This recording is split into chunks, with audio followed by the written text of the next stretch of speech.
Yep. So we've talked about how the caucus works, how the caucuses work. Um, let's talk a little bit about the polling. Yeah, so we've taken a look at both the Iowa Democratic Caucus polling as well as the national polling. And on the screen right now is the latest polls going back from September to this morning of Iowa Democratic Caucus polls. And it seemed to be, if we just look at the general trends on the screen, there was some excitement. It seems like different candidates have had different moments, especially over the last few months.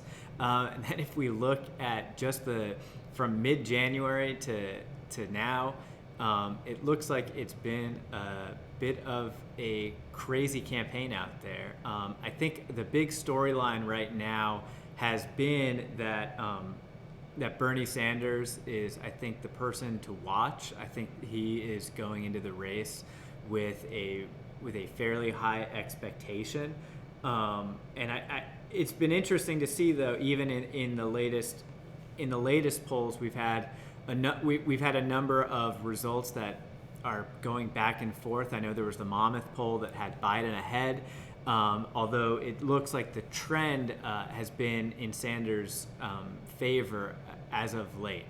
Overall, we've seen a remarkable collapse relative to the other candidates of Elizabeth Warren. So I think expectations are very low. So if she comes out with maybe she might be in that Marco Rubio position a la 2016, where there may be such a low expectation that if she has a good third place showing over former Mayor Buttigieg, she might have a good narrative going into New Hampshire. But then the other storyline, as you'll see, is that Amy Klobuchar share of the polls just trickling upward since September. She's still hovering at around 10% in this average, just north of 10%.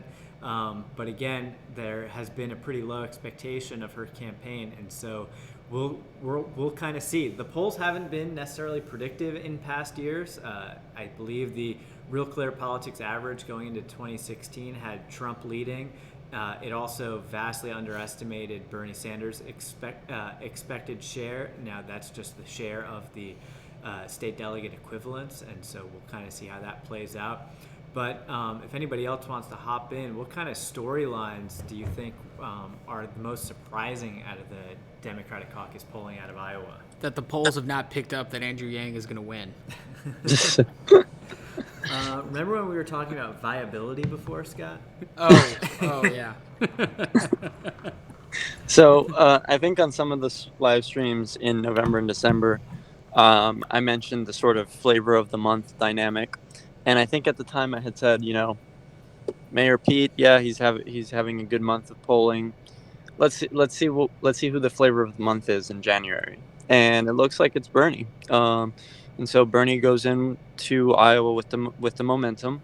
Um, he's favored to win. We'll see if he is actually able to pull that off. I think a lot of the fluidity here has to do with specifically Elizabeth Warren and Amy Klobuchar. As Drew mentioned, there's that 15% threshold for viability. It happens at the individual caucus level. So there will be some caucuses where, both of them are non viable. There will be some where I imagine both of them will be viable. And heck, there's even probably going to be some caucuses where Biden isn't viable or Bernie isn't viable, depending on, who the demographic is of the individual caucus, because these are at a very small level in the state. So my main question, I guess, is, does Elizabeth Warren, does Amy Klobuchar, are they able to get to that 15% mark in most places or not? And if you look at the polling right now, you would think that Elizabeth Warren is going to make it in probably about half the time, or maybe a little less than half the time, and Amy Klobuchar is going to make it in some places, but it'll be somewhat limited. It's important because if their supporters don't get to 15% at the individual caucus, then they have to redistribute themselves, right? And based on current polling, looks like most of Klobuchar's supporters would probably go to Biden. And in terms of Warren, it's a little bit more of a mixed bag. Sanders would probably get a majority of those Warren supporters, but some of them would also go to Biden, or Buttigieg. And so that's really what I'm looking at is if Warren and Klobuchar overperform and are viable in a lot of places, then the dynamic at the top is probably more static, and it probably gives an edge to Bernie at this point based off of the polling. If they're not viable though, then it kind of just depends on them. If Klobuchar is not viable but Warren is, I would have to imagine that gives Biden a significant boost. Yeah, and I'm curious also at like looking at this chart that's on the screen right now. We often hear or we talk about the different lanes that are happening in a primary as just a shorthand way of talking about the distribution of ideology among candidates. And a lot of the individual data that we've seen doesn't really bear out that there are many discernible lanes. I know some of the original surveys were saying that the second choice candidate among Biden voters has been Bernie Sanders. And so at the individual level, it doesn't seem that there are a lot of correlations here that would indicate lanes. But looking at this aggregate chart, it looks like, I mean, this is bad social science, but looking at this aggregate chart, I'm seeing that the swings of Warren and Bernie are pretty fairly correlated, as are in the middle of the screen in that mid-November bump. We see a big bump of Buttigieg, which is aligned with a dip in Biden. So a question for Scott, what do you make of kind of the lanes going on? Are there lanes? Should we think about the candidates in terms of lanes? And does the polling bear it out? I don't know. I take my experience having been on one of the Republican presidential campaigns in 2016, and we would look at the public polling, we would look at the internals, and the public polling usually lagged the internals quite a bit. And there's a lot of methodological reasons for that. But my take on this is to answer your question on lanes. Yeah, I think these voters definitely think in lanes. I don't know if the polling is reflecting that. I think the polling over the last 3 weeks is a function of, or at least these swings are a function of methodology and how they're taken. It's also a function of no one has any idea how many people are going to turn out in Iowa.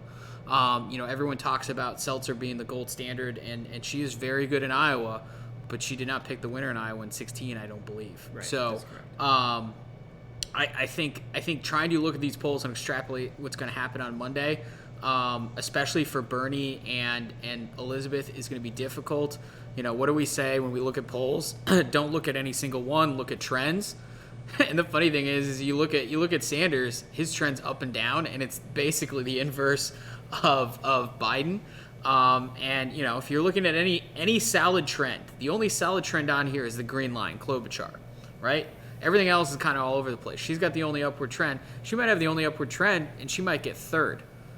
But third for her is pretty good. And so I wouldn't look at the lanes. I'd look at, who's going to beat expectations. Because I think everyone's expecting Sanders to win Iowa, or at least that's what the media feels like.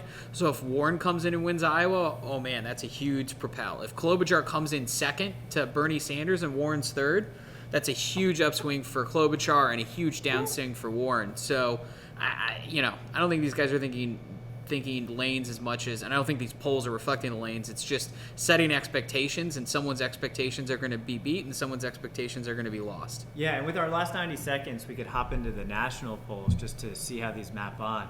And it's pretty interesting to see how Buttigieg and Klobuchar are both solidly under the 10% line in the national Democratic primary polling. It seems to be, if you look at this chart, I mean, it kind of looks, with the exception of maybe the Warren bump, I mean, Biden's line looks like Trump's approval rating. It's more or less a straight line since September, and it would indicate that this is not an exciting race to follow. Alex, just because you had mentioned the expectations game, how would you, I mean, let's say Buttigieg or Klobuchar have a good night out of Iowa. Do we expect kind of would we expect their national primary polling trend to bump up in light of that finding? Or would we sort of have to sit and wait for New Hampshire? So The short answer is yes, but it will be short lived, right? So even here, you can pick up on, for instance, Buttigieg's rise in Iowa, a little bit lagged, as would be expected, right at the end of November, where Buttigieg goes up here and then comes back down. It's a much more um, uh, it's a much smaller effect. Buttigieg does not rise as much as he did in Iowa, but you can see sort of the after effects of it. And so I think that's what would happen. But because there's so little time between Iowa and New Hampshire does tend to be contrarian to Iowa, um, it might be by the time that polls are released, it might not even matter anymore.